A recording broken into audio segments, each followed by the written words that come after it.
All right, we are live. Well, we're not live, but it may as well be because this is a friggin' national holiday in our minds. Pat, we've been waiting for this episode all season long. We even had to fast track a couple of recordings because of just how painful this season has been, but it has all been worth it to get up to here, Pat, because not only do we get the titular Battle of Hardhome as we are covering season 5, episode 8, Hardhome, but you've been hyping it up all season, and we finally got it. It's time for oysters, clams, and cockles. It's Hardhome time, people. We're jumping right into it.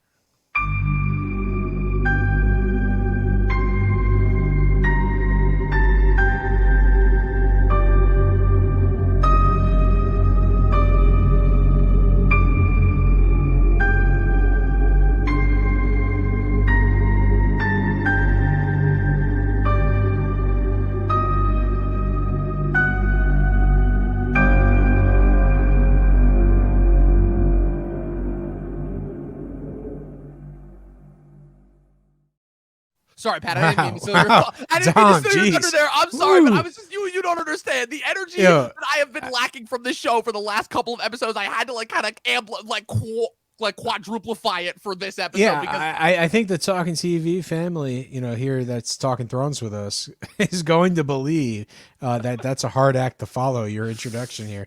Hey man, look, I guess you took it home, so to speak. In this, introduction. Yeah, essentially, yeah. People, like I said, we've been hyping it up this entire season. We all know this is the point where the show drops off, except for the few moments. We're in it for the moments at this point, not the moments between the moments, which is what we were in it for with the first 4 seasons. And oh man, this episode is so crucially important to me, this episode is what sets up the rest of the show as far as where it goes from here on out. Because to me, Miguel Sapochnik directed the last episode, obviously, but this is kind of where, you start to realize, oh, whoa, Game of Thrones just hit, a whole new level as far as the battle sequence goes. Because what's insane to me as well is the fact that you take a battle sequence that wasn't even in the books. It was only hinted at in the books of being, this epic disaster that the Wildlings just barely escaped from by the seat of their pants, before Jon sends Tormund out to go and rescue them. And here you actually see it up front and in person, and holy fuck, do they deliver on that action spectacle. Jeez, you're just bopping in there with the expletives right away. But of course, it's Hardhome, man. Yeah, I think the fact is, this is the moment in any sci-fi, and fantasy show where you've been building up the bad guy, you've seen some teases of what they are, but this is when the shoe drops. And this is a common thing in that type of literature or that type of movie or TV show. The shoe drops when you fully understand what the enemy is or what that creepy, crazy thing is. And here it is, Hardhome. We finally know what the Night King is capable of. Jon is crying, and he needs Adam Sandler on that boat to basically grab some water and put it on his pants, because dude, he is in total shock and total fear. His pants right now. I'm sorry, the look on Jon's face as the Night King. I'm sorry, has there ever been a more gangster ending to an episode of television? I've been trying, I've been scraping the recesses of my brain. I truly don't think there is a more epically badass way of an ending for a TV show than the Night King just slowly raising his hands and all of it, all those corpses, the beach is littered with corpses of all the wildlings that they just decimated, and they all just slowly are twitching and then sit up, and the look on Jon, I'm gonna save it because we gotta save Hardhome for the end of this episode, because I don't want to just gush about Hardhome for the first 20 minutes and then we have the rest of the episode to cover. We're just oh no. Basically. The way that I can best describe the first half of this episode is kind of just tiding us over moments. There's not really a whole lot of important stuff that happened in this episode aside from Hardhome, but what they do is they kind of continue with all the stuff that we got from last episode, because we got a decent amount more of important moments last episode than I kind of gave it credit for. Tyrion obviously meeting with Daenerys, Cersei finally being arrested, what's it called, Theon betraying Sansa to Ramsay, all of that stuff we got in the last episode. And so we kind of pick up with those characters in it, but it's more so just in the middle before we kind of see the resolution of all those storylines within the next 2 episodes. But first, like I said, this is a special momentous episode for 2 reasons, not just Hardhome, so when naturally we have to kick it off. Listen, oh man, I totally always forget when this line debuts, and I guess now that I've been hyping it up for a season or 2 or whatever it is, I forgot when I started complaining about this. But the oysters, cockles, Clams, and all that stuff. Yeah, I totally did not know it debuted at the beginning of this episode. And, besides the fact that Hardhome takes up half the episode, I think because that's the fact, they want to focus on that battle sequence. We get some of the most concise, specific writing that this season has had right here in the episode, because they got to have everything tight. Everything's got to make sense. And, we get to the, halfway point with a beautiful segue when Olly speaks to Sam, and then we get our action sequence, which is just quite beautiful. Yeah. But hey, listen, Arya, she's basically got her first assignment. She's finally ready. Yeah. So she's clearly wasn't here last episode. The last time we saw her, she was trying to play the name of games, started to understand the base concept, and now they have her sort of on a mission. She's gotten a job, selling these clams and oysters and all that stuff. And effectively, she's out there navigating the streets and being taught how to be nobody. Exactly. And to me, it's funny because this is a sequence that I kind of always took for granted the first time I watched this, mostly because we spent so much time in the House of Black and White. And for the longest time, I'm like, okay, cool. We got like the cool visual imagery. We got the cool, like, beginning of the Batman, of the Batman with the League of Shadows training. We got like kind of, the poison pool and everything. But I'm like, where is this going? And this is the scene that really first clues us in, specifically with the target that Jaqen, sets for Arya, which is, of course, this crooked merchant who screws over his customers on a daily basis. This, and it all of a sudden kind of gives a lot of context to the Faceless Men, which is where the Faceless Men kind of erupted, where the Faceless Men were founded by escaped slaves who then basically went and kind of carried out almost like these underground missions in order to like kind of help the more downtrodden and lower classes within Bravo. So essentially the Faceless Men kind of, and eventually that ended up spreading out, amongst the free cities and kind of all across the world. And so what you end up kind of getting is this almost like underground, essentially vigilante network as well, where they don't necessarily take payment, but it's almost kind of like whenever justice needs to be done, they're kind of there in order to handle it. And that's kind of what hammers the point home here, as far as where Arya's telling Jaqen about all the stuff that this guy's doing, and he's like, okay, so what did the girl see? And he's like, yeah, he cheats his clients. And he's like, well, it's time for him to receive a gift from the many-faced god. So, Dom, you're talking about Batman and the vigilante. So, if Arya had just said, "I am vengeance," she would have been okay at the exactly. It would have all worked. She's like, "Look, I am vengeance," and that's all vengeance. Everyone. Yeah, I guess I'm watching a little too much HBO Max. If anything, that's what made me even more surprised when she got punished for killing Maren Trey, because she should have been like, "Man, if you saw the shit that this guy did," But, yeah, hey, listen. I think this storyline, again, it's short, it's concise. And it shows you that she's learning and she's figuring things out. And now she has more responsibilities and she's like, deeper into the whole, spy network or whatever you want to call it, the whole missions. And the fact is now, she's telling the story about what she's been doing these last few days and gets slapped on the wrist and told, well, now tomorrow you're going to take a new route and you're going to go this other direction. And she's like, why? What am I going to find? And, he's like, you got to figure that out. You're just set in that direction. And when you see it, you'll see it. And for the most part, we get to the dock and she's selling all these clams and whatnot. And, she overhears sort of the dirty deeds, so to speak, that the dock worker, or the guy that's in charge of the insurance scam or whatever the hell it is, right?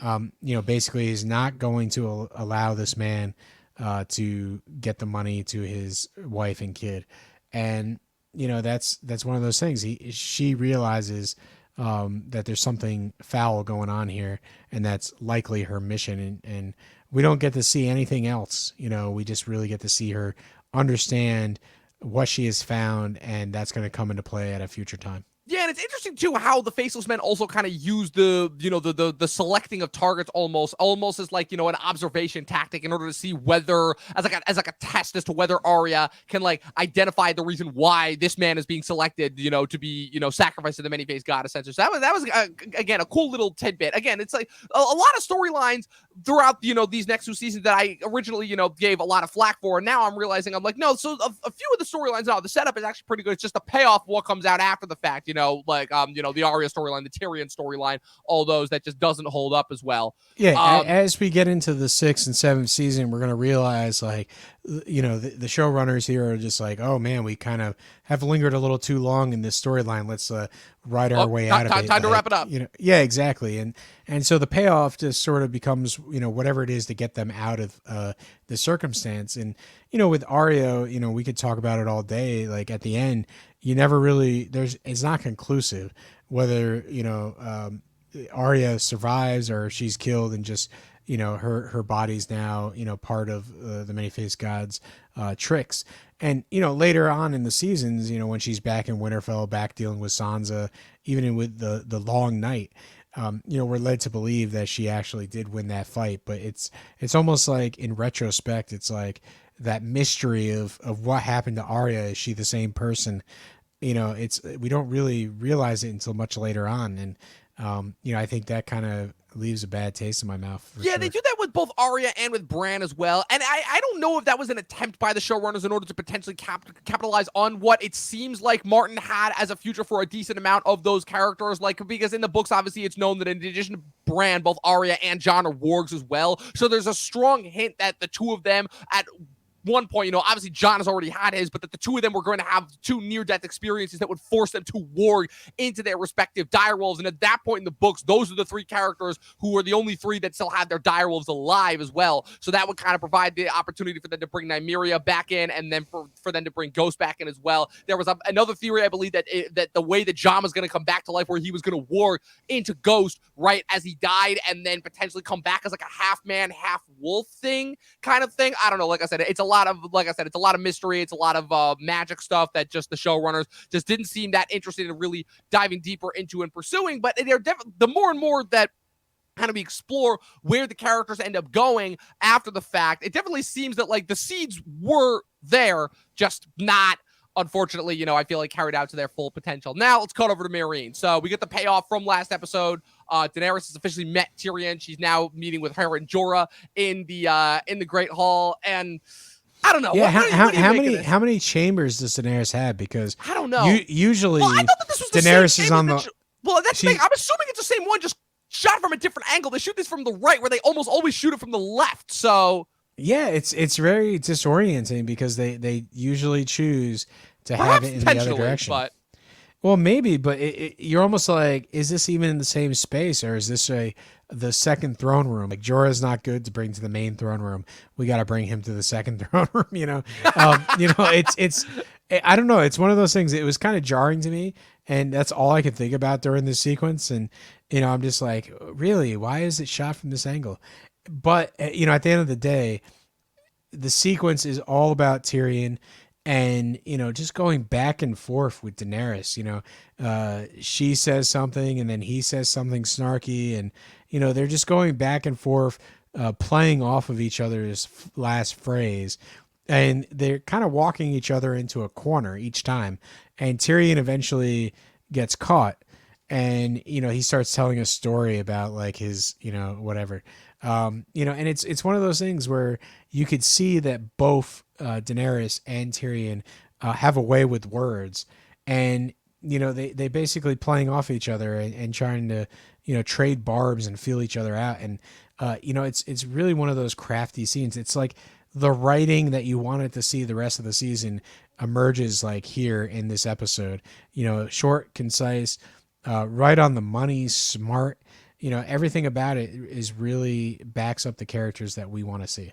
Yeah, the thing that I'll say is that I love how this episode kind of brings back a little bit what it is that we loved about Tyrion in the first place, which is, again, he is smart, he is intelligent, he is able to kind of play all, with these snarks and quips because he knows that he can always kind of talk himself out of the situation, and kind of where he dances Daenerys into with this idea of, okay, you sort of kind of understand how to rule here in Meereen, but that doesn't mean that you're going to know what to do in Westeros. And if you are still intent on going to Westeros and you don't want to stay here, as is pretty evident, then you got to you got to have someone in your corner who is going to be able to back you, you know. And he explains it's like this, he's like, this whole dream that everyone has been singing to you of the common people, you have to understand it's a good idea, it's a good dream, but you have to understand the common people are not who win wars. The high lords and soldiers and armies, they're who win wars, you know. And so if you need that, you're going to need the backing of a great house. And unfortunately, for right now, all the great houses are either locked in battle or will absolutely not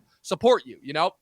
And so she brings up, obviously, again, kind of the obvious reference to being the Mad Queen, where she's like, oh, you know, they're all part of the wheel. You know, I'm going to break the wheel, you know, hinting at what comes later. But it's interesting because what it is it's kind of Daenerys being held to task is what it is, because Daenerys is somebody who, for the most part, has kind of operated with impunity for the last couple of seasons. And like I said, she's had that kind of self-righteous goal of, you know, just freeing everyone, freeing the downtrodden from being conquered and everything, but she's never really had any kind of long-term plans for what comes after that. If anything, that's kind of part of her downfall near the end. And Tyrion is kind of the first person to really put that in perspective for her and make her realize, yeah, you want to know why nothing has kind of been working out for you? This is why, because you have to take all of these other factors into consideration besides just, you know, free the downtrodden, you know? And I gotta say, kind of her last proclamation of, you know, I'm gonna break the wheel, it doesn't necessarily sound like she's going to listen to him, but again, that's more of a line that's more of a setup for later on, is what I should say. But yeah, I don't know. Yeah, listen, Jorah gets screwed. That's one thing that we need to talk about. Yeah. Because, you know, it's the thing that wins her over kind of in the throne room is, hey, what would you advise me do with this betrayer? And Tyrion, you know, plays both sides. He's like, you know, he's very devoted, and, you know, a queen that, you know, gets rid of someone that's devoted is not worthy of devotion. And so he's playing a lot of word games, you know, about what she should be doing and why she, you know, should not really fear Jorah. And, you know, then he also plays the mid ground. He's like, well, he did betray you, and he didn't really, you know, step in and when he had the opportunity, trust you. And so therefore, you know, he can't be by your side. And, you know, he's putting out a logic there that makes sense to Daenerys, you know, playing into like her anger at him and sort of, you know, sweeping him under the rug and out of the picture. And I don't think Tyrion does this necessarily maliciously, but he reads the room, he plays the room really well, and it ends up with Jorah getting the boot once again. And immediately he goes to the fighting pits. Back to the slaver and is like, yeah, exactly, because you know, he wants to be in the presence of the queen, and you know, he knows that if he wins, and he's likely to win because of the quality of the fighting, he's going to be in her presence, and that's all he can think of. That's all he wants, and that's going to ultimately be the case. And, you know, he's still in some way trying to win back her faith, but, you know, we'll see how it goes. You know, we have, you know, basically next episode, right? Yeah. You know, that we'll see how this storyline pays off. Yeah, it's next episode, and then he's only around for the first half of season 6 before he's ultimately brought back just to, you know, be cured of grayscale and then go off to die. Yeah, so two quick scenes, two quick sequences, what's it called, that take place in King's Landing, Winterfell. There's really not too much of substance that happens in either of these scenes. It's more so just information being revealed is what it is. First, King's Landing, Cersei being still in prison, still in that garbage looking, you know, smock that they've put her in. Oh god. Confess. Septa Unella, Rebecca from Ted Lasso still with the confession. Qyburn shows up, gives her some information. Yeah, I don't know, man. This whole storyline is... Something tells me this is another storyline that you're going to love so much going forward. Listen, I love the payoffs of the storyline, you know, when basically Cersei blows them all up, and, you know, Tomlin does his thing in response. But getting there is painful. Yeah, it's just, you know, obviously I said this episode is like well written, and, you know, again, short and concise. They get in, they show what trouble she's in. You know, obviously she's able to speak with Qyburn, you know, and you know, it's her son Tommen is not eating. He won't basically accept food trays and being useless as per usual. Yeah, exactly. And so there is, you know, short and concise and to the point information here that we need to know about the storyline. They don't really dwindle. They're still setting up the whole, you know, shame sequence, which comes in the finale of this season, I believe. You know, so the fact is, we're moving that storyline along. We're not lingering on it. I might not necessarily like that storyline at this point. I think it gets better after the shame walk, but like hey, it's basically short, sweet. We're out of the way. Yeah, it's still once again just Cersei, suffering the consequences of her very, very short-sighted actions and just being recapped on certain things that are happening outside of her jail cell. Then we move on to Winterfell. Like I said, another very, very quick 2 scenes. Sansa kind of unintentionally forcing Theon to confess about the truth behind Brandon Rickon's supposed murder. Oh yeah, she's finally like displacing her anger and going full throttle. About freaking time too. Yeah, like I feel like this should have happened last episode where should have happened a couple episodes ago if you ask me. Yeah, like what's her tolerance for all this crap that's happened to her? Like obviously she had Joffrey. There's gotta be a threshold somewhere because ever since Littlefinger brought her to Winterfell, it's just been a downward spiral for her. Yeah, but this is the point. The storyline is just lackluster because she deals with Joffrey and his BS for the entire like half of the series. And then, she finally escapes that. She's learning from Littlefinger, gets put in this scenario, and then she's, basically falls right back into being a victim. And, it's not until like 2-3 episodes later now that she's finally like going up to Reek and just putting him in his place.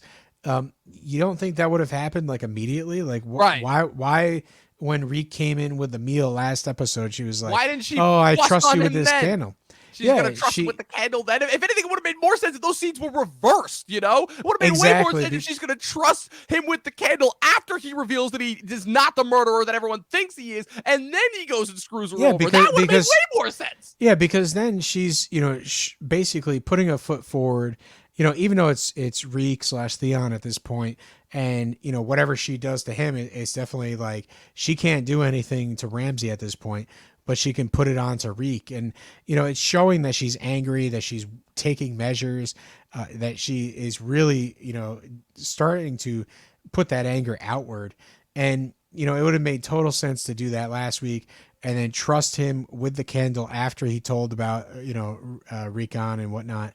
And then it would have been like an ultimate betrayal. Like, damn, you've done me dirty again, even though like I thought we were doing this. So I think that's one of those things where, just slightly better, plotting would have made the storyline go a long way. But again, here in this episode, it's short and sweet. We'd like to see Sansa basically pushing back. Hopefully, I think her storyline from this point on is her just starting to get, more of a backbone, so to speak, and push back and not let the world just always make her a victim. And, that's really what we want to see from this character. It kind of sucks that they took her back and, down a little bit to deal with the whole Ramsay storyline and put her in that situation. But, we're starting to see her character that she's going to be for the rest of the series emerge, and that's a good thing. Absolutely. Yeah. So now, let's go. And then of course, a quick check-in with Roose and Ramsay. They're pretty much just planning for Stannis' pending attack. And the biggest thing that's set up here is, Ramsay kind of saying like, we don't really need an army. We just need to cripple them and kind of put a halt to them before they get a chance to actually attack, which is where he's like, I don't need a whole ass army. I just need 20 good men, get in there, cripple their forces, cripple half their forces before they get a chance to attack. That way, when they attack, they'll be like, what's it called? They'll be, I'm trying to think of a good metaphor here, but they'll essentially be attacking with like one leg chopped off. It's like they're attacking at a disadvantage essentially. That way we can have the advantage, completely surround them and completely take them out, which as we see is what happens here. So now let's get to it. We stop at the wall first. Olly visits Sam right before, right as Gilly's healing him and voices his misgivings. Once again, the continuation. Poor Olly. Poor Olly. Just the kid cannot catch a break. He's once again trying to, and also I will say, this is a little bit on Sam as well, where the one thing, and like I said, I'm not trying to justify Olly in any way, shape, or form, but if there's one thing that I can say, it's that I don't think that Jon and Sam have done a particularly good job of explaining to him the idea of the bigger picture. Now, granted, in the instance, I understand he's an illiterate kid from some random village. He didn't grow up in a castle. He doesn't really understand the way he is literally one of the common folk. He doesn't really understand the greater, grander scheme of things the way that, say, Jon and Sam do. But the one thing I will say is that in my mind, there is a way to explain to this kid, kind of, it's like, look, I understand that the Wildlings, specifically the one that Jon went with, they participated in the killing of your village. But, and I guess this goes into the writing as well. He's like, look, there is like, imagine every village that, just like yours, like hundreds of villages just like yours. And imagine all of them dead, but worse than dead, as these essentially living corpses that are just unstoppable, just killing everyone. In my, obviously, again, it's really difficult to explain that to somebody who hasn't, in that world, who hasn't seen the army of the dead, but in my mind, there is a better way to explain that than the job that Jon and Sam do of explaining to him, and they just don't. Listen, I think both Jon and Sam wish they had YouTube to sit this kid down in front of and be like, look at these zombies. Oh, man. This is the cell phone footage that we see. So many problems in Westeros would be solved if they had YouTube. Yeah, listen, it's one of those things where Olly is not going to be educated anytime soon. He's basically just a steward, right? He's kind of sweeping the floors. He's, making meals and whatever kids do at the wall. And the fact is, he's not really going to progress. He's going to listen to, these negative, pessimistic attitudes that exist because, he at the end of the day, his family was murdered. They were farmers. Tormund did lead the raid. Olly is not wrong on the sort of one-tracked mind, attitude that he has. So, from his point of view, everything looks bad and, he just doesn't know how to deal with these emotions. And therefore, he's willing to act out with the violent parties that are still, amongst the watch. And, no matter what Sam and Jon and whoever does, there's really no saving that character. Not really at all, just because of the trauma that he's been in.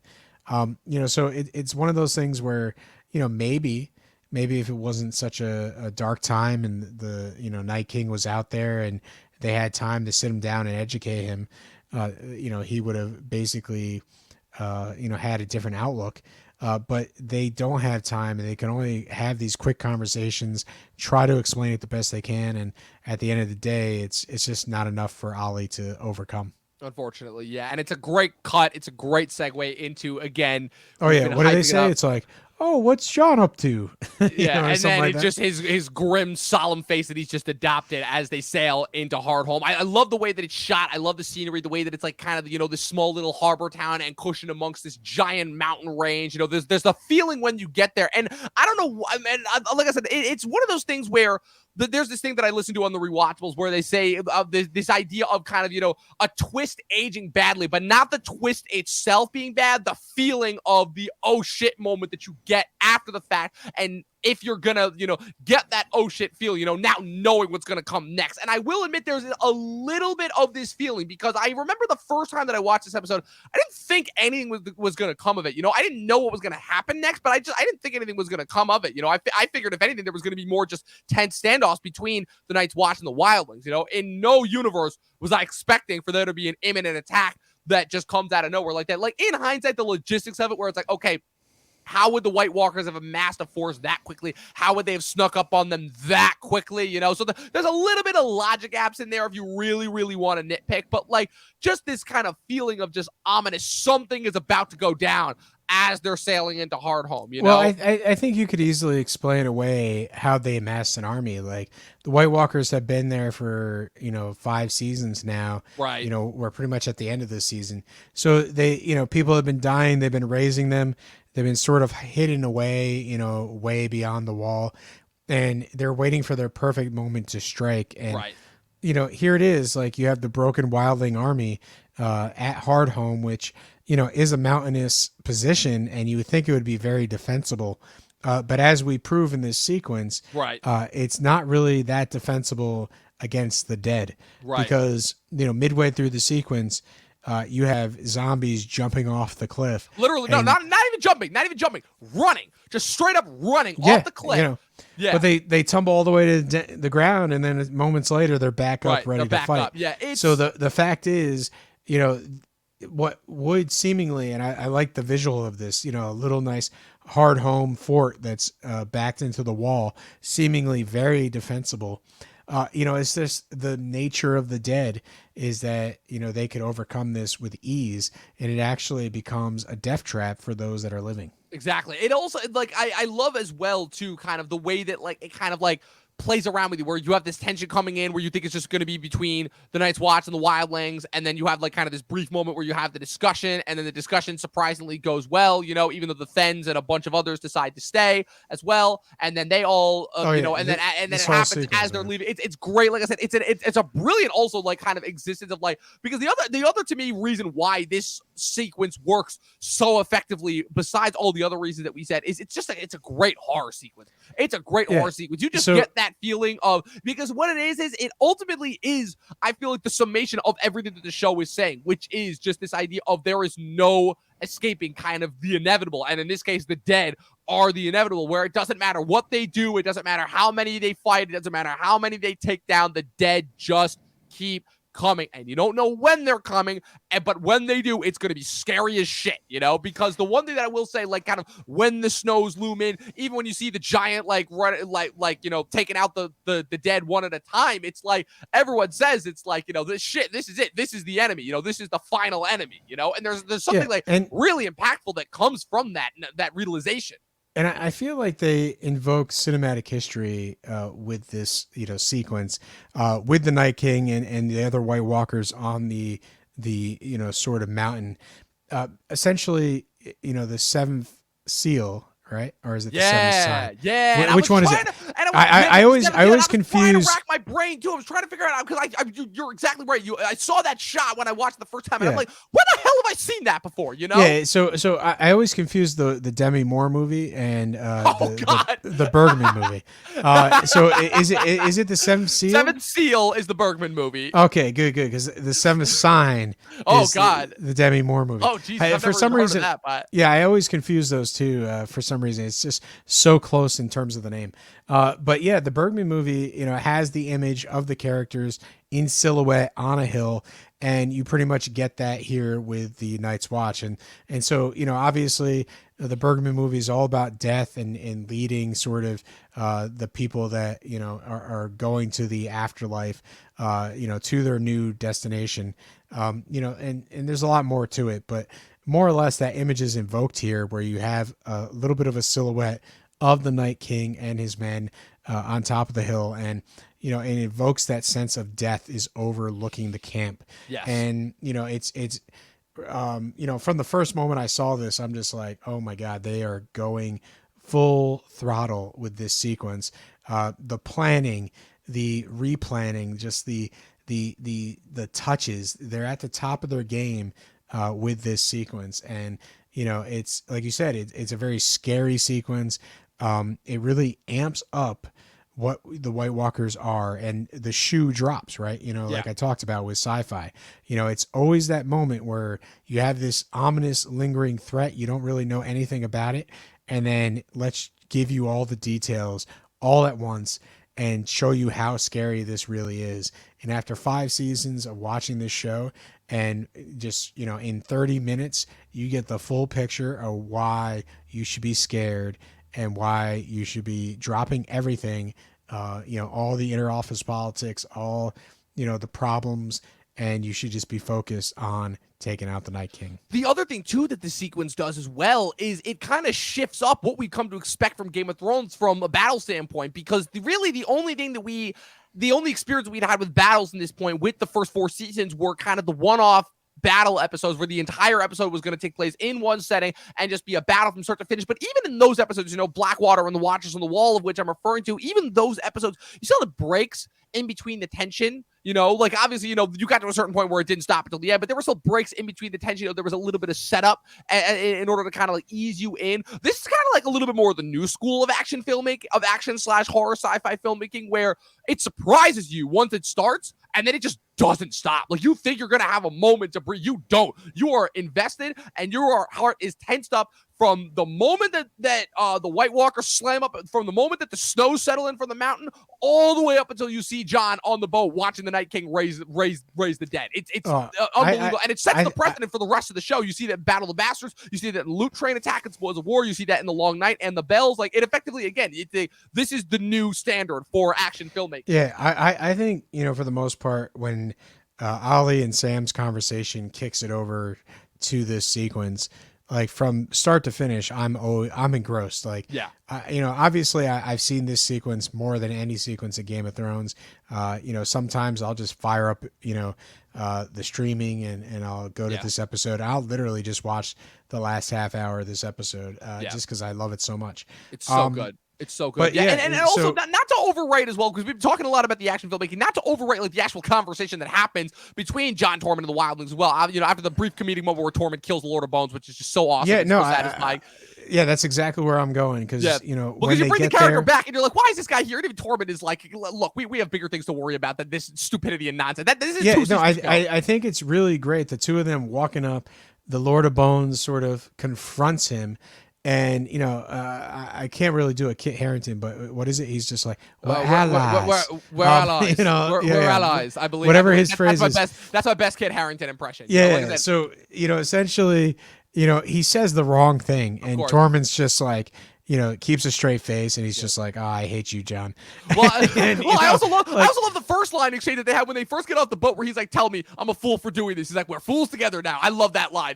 Yeah, so there is this very subtle back and forth of, Jon is there and he's telling the truth. He's as transparent as can be. And Tormund's like, come on, man. My God. And it runs into the same thing later on when he does the same shit to Cersei at the end of season 7. And Tyrion gives it this exact same look. He's like, you couldn't lie. Not once. You couldn't do it just once. Exactly. And so, it's just really good to see how, Jon throws this thing out there and the Lord of Bones ain't having anything about it. And he just takes the staff and beats him to death. And he's like, we better talk, and so Tormund is known amongst the Wildlings as this fearsome fighter. And, he's not going to let anybody backtalk him, even when he is, allied with a traitor. Which is the case, with his team up with Jon. Right. And so, they have their meeting, and again, it's all about just the way that it's written. The whole, like, no one's asking you to forget you're dead. I haven't forgot mine. 50 brothers died. I love the subtle thing, because he says 50 brothers, and he's probably including Gren and Pip in that as well. But he's also talking about Ygritte too when he's talking about that. Yeah, no, that's the main. We know as the audience the emotion behind it. Great bit of dramatic irony right there. Yeah, so he's lost his own. That's 100%. He's just talking about her, but he's got to keep up the facade. He lost 50 men, so he throws that in there as the cherry on top. And the fact is, like, what happened to Mance? I killed him, and everybody wants to, like, take his head right there and then. And then Tormund kind of explains it away. And the other thing too that I love about the sequence is it kind of like gives like these micro character arcs and setups to like these other two Wildlings. The new Fen leader, and then the random Wildling woman. I don't think her name is ever said. Who like kind of is like one of the voices of, like, I'm assuming she's one of the chieftains of one of the tribes too. And they kind of give those two like even micro little mini arcs that unfortunately result in both of their deaths at the end. But like I kind of like what they end up doing there as well. It's fantastic. Like her character just like focused on her children. Even in this scene with Jon, and Tormund talking to everybody, it's like, your children will not even have children if you don't, team up with us and fight. Right. And so her storyline from the very beginning, even in the dialogue, from what Jon says to her, is setting her up, for what happens. Like, her sequence is that. It's basically her at the boat sending her children saying, you better take care of each other, and get on the boat safely. I'll be right behind you. And then her final moment is the children of the damned, right? The walking zombies, 8-year-olds. So good. Just so good. And here's the thing that's crazy is that, she's such a mother character that, when these children, when these children come at her, she like hesitates and freezes and can't really take them on. And it's one of those things where it's a great moment. If I were to nitpick, I would be like, hey, I see, blue zombie eyes, and I know what zombies are. I know what zombies are. Like, I don't care what age I'm not group they are. falling for this, but again, I'm attributing that more to just the audience's, very, vast familiarity with the zombie genre. Well, yeah, no, and that's one of the things with like modern zombie shows like The Walking Dead. You know how much zombie content is out there even before The Walking Dead existed. Hell, even before this show, Walking Dead only premiered a year before this show did, and you had a full 30 years of zombie content before that. Like the zombie canon and rules were already very well established. So Walking Dead is some weird parallel universe where no zombie shows ever existed. And also Frankenstein and Dracula and the idea of monsters apparently never existed because no one can fathom, make this connection. Now in Game of Thrones, it's meant to be like a medieval type of thing where fantasy setting, most people no access to modern technology, no access to books or education. Right. Like there's less knowledge out there. And so, the whole play of zombies and this magical power and whatnot can definitely be scary. It can definitely lead people to be frozen in their tracks. In something like Walking Dead, I just contributed to what I call the plot device, sudden stupidity syndrome. And, it's like the zombies in Game of Thrones, the White Walkers, everything. It's really just perfect. It's scary how aggressive they are. Yeah. And, these are not like that. That's always the biggest nitpick that I have with The Walking Dead is I'm like, those zombies are not like the rage things from 28 Days Later or anything like that. Those things are slow as humanly possible. There should be no excuse for anyone on that show to be killed by zombies unless they're mortally wounded or anything like that. But these things, oh man, these things take the rage virus thing from 28 Days Later and it's a difference in style. 11. Right. It's a difference in style. But every time I'm watching The Walking Dead, it's more about the interpersonal dramas and what they're doing, in this kind of like post-apocalyptic universe. When I'm watching Game of Thrones, it's like, oh man, these are aggressive zombies. And if I came up across these, I might not survive. And, there's a difference there. Right. So I appreciate just the choices they made in terms of how they decided to make these zombies and the fact that they made them super aggressive, super scary. And, with sort of the end sequence where the Night King raises his arms, they made them pretty much undefeatable. And, it's like the whole rest of the series, we're thinking, oh, damn, are they going to find more dragonglass? Are they going to, have enough Valyrian steel? Right. Is that even going to matter? Because, just look at how many of the dead he can raise, and do they even get close? It makes you start thinking about, is this like the vampire? Like you take out the Night King and it removes everybody else. And, obviously is this a Phantom Menace syndrome, or is this a thing where it doesn't matter if you take out the lead one, you got to take out like every single other one of them, in order to reverse it. You can kind of play either or. The other fascinating thing about kind of the whole treatment of the White Walkers in this show is that it kind of brings zombies back to like their original form, because for the majority of their canon within the media space, film, television, books, whatnot, zombies usually almost always originate from a place of science fiction origin, a lab experiment gone wrong, a virus that gets out, something along those lines, versus here, this brings it back to where zombies, when they were first originally conceived, I think this is even pre-George Romero, zombies were originally conceived as like a thing that came out of witchcraft, essentially, which is obviously how we learn about the inception of the White Walkers, once we get into the Children of the Forest and everything next season, about how, if we're to believe the chronology of that one, the White Walkers were originally conceived as almost this defense mechanism that the Children of the Forest came up with against the first men that eventually ended up growing way out of control. And so as a result, you kind of have this like sorceress sickness, if you will, as well, where, and that is what almost makes this entire series, I'm counting the books in this as well, examination of magic, so fascinating. This idea of, you have certain magic that's bad, but certain magic that's good, but it's all kind of interchangeable, because you have one magic that involves, burning and sacrificing to this red god and visions and stuff, but then you have this other magic that's essentially going to have like, you essentially, it's like a literal frozen walking corpse, and you're trying to figure out like which one is better, and you kind of have to like pick and choose the whole like, the idea of what's better, life or death in this case. They're not necessarily great. They both kind of like have problems with each of them. It kind of brings it back to like what it is, the theme that Martin was trying to establish with his books, which is this idea of ice and fire. You can't really have one without the other, the whole yin yang process of it. And I love how too, and I know that this is a nitpick, but I don't care.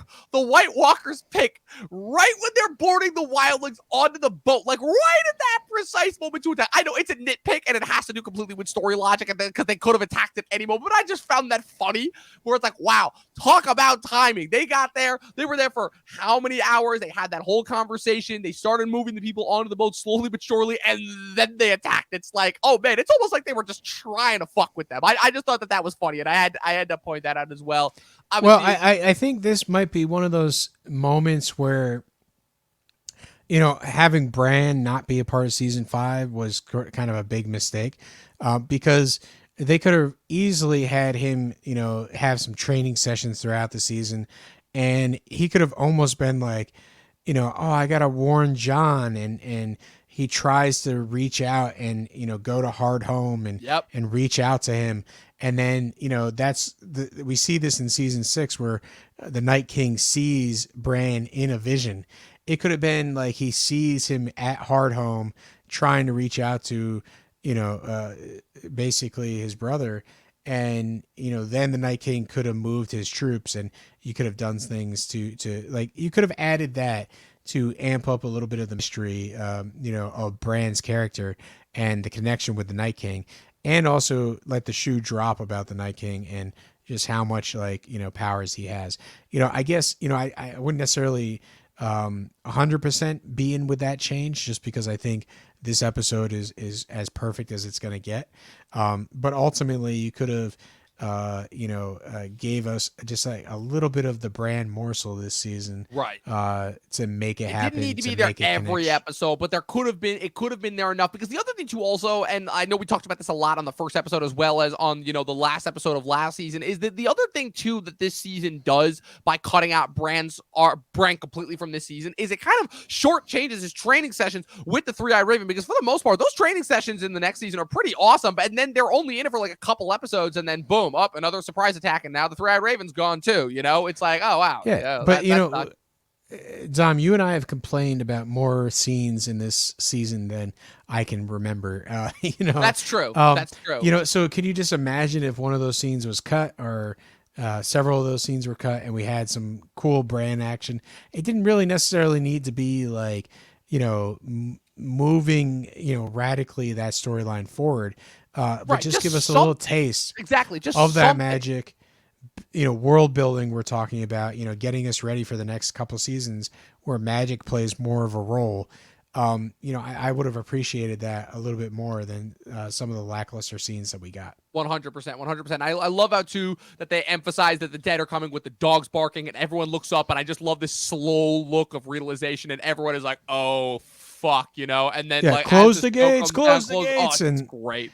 It's so great. It's amazing. I don't know how much more we can gush about this. All I can say is, like I said, we get the introduction of One Weg Wundar in this season as well, who he doesn't have that much screen time. He gets a couple good moments in before his unfortunate untimely death in the Battle of the Bastards. I love that as well. And I love the scene too where they're running for the it's so good, where you see the dead, they pile off, and then they crush the gate, and they're running towards it, and you see Jon Tormund and Ed barely making it to the boat just in time, and then and then you see the giant, like, you're worried for a second, you're like, oh no, are they gonna get the giant? And then he just walks into the water too, and just walks with them, and I'm like, okay, oh thank God, you know, you get to breathe a little bit. I thought that was cool. Also, one other big moment that I also completely forgot about that we almost skipped over is Jon's fight with the White Walker when they're attempting 100%. when they're trying to get the glass, because this is the first moment that also reveals, okay, so now we know that there are other things. So obviously, you know, we had the fire with the Whites, we knew the dragon glass worked in the Walkers, but as well, we now also know that Valyrian steel works as weapons against the White Walkers as well, you know?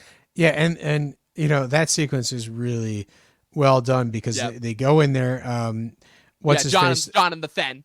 Yeah, the Thenn. So he goes in there, and it's like, you find Jon, go find the dragon. It's a great glass. moment too, because like the Thenn had already previously refused Jon's offer, saying, you know, that's our enemy, you know, that'll always be our enemy, we can't trust you. But in that moment, like, they kind of realize, they're like, yeah, okay, you know, we got 100%.